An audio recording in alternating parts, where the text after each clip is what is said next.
உலக புகழ்பெற்ற மதுரை சித்திரை திருவிழாவின் முக்கிய நிகழ்ச்சியான கள்ளழகர் பச்சைப்பட்டு உடுத்தி வைகை ஆற்றில் இறங்கினார். மதுரை சித்திரை திருவிழா அழகர் கோவிலில் மே 2 துவங்கியது. வைகை ஆற்றில் இறங்குவதற்காக கள்ளழகர் வேடத்தில் சுந்தரராஜ பெருமாள் கடந்த 4ஆம் தேதி மதுரைக்கு புறப்பட்டு தங்கப்பல்லக்கில் வந்து சேர்ந்தார். மே 5ஆம் தேதியான சனிக்கிழமையன்று 3 மாவடியில் எதிர் சேவை நடந்தது. பின்பு அங்கிருந்து புறப்பட்டு புதூரிலும் தல்லாகுளத்திலும் எதிர் சேவை நடந்தது.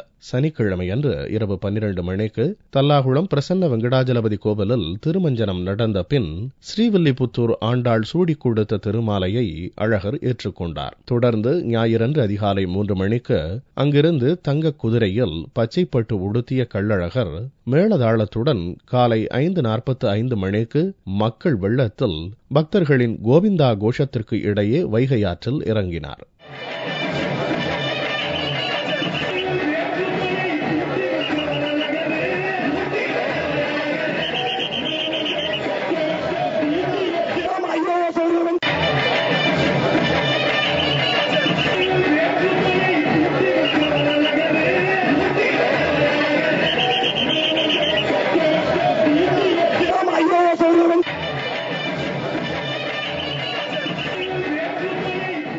அங்கு அமைக்கப்பட்டிருந்த மண்டகப்படிகளில் எழுந்தருளி பக்தர்களுக்கு காட்சி கொடுத்தார். பின்னர் கள்ளழகர் வைகை ஆற்றிலிருந்து 6:40 மணிக்கு புறப்பட்டு காலை 10 மணிக்கு ராமராயர் மண்டபத்தில் எழுந்தருளினார். அங்கு கள்ளழகர் வேடமிட்ட பக்தர்களின் தீர்த்தவாரி நிகழ்ச்சி நடந்தது. இந்த வருஷம் என்ன சிறப்பு என்றால், கள்ளழகர் கோயிலை விட்டு கிளம்பும் போது இன்னைக்கு இல்லாம மழை பெய்ந்து கள்ளழகர் வரவேற்று ஒரு குளுமையான ஒரு அமைப்போட கள்ளழகர் மதுரைக்கு வந்து இருக்கிறாரு.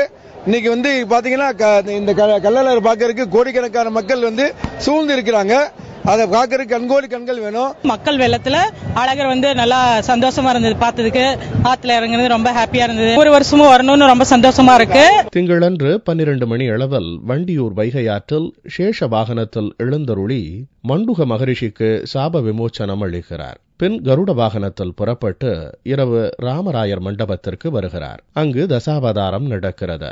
வரும் புதனன்று தல்லாகுளம் மன்னர் சேதுபதி மண்டபத்தில் பூம்பல்லக்கில் புறப்படும் கள்ளழகர் மறுநாள் காலை 10:30 மணிக்கு அழகர் கோவிலை சென்றடைகிறார்.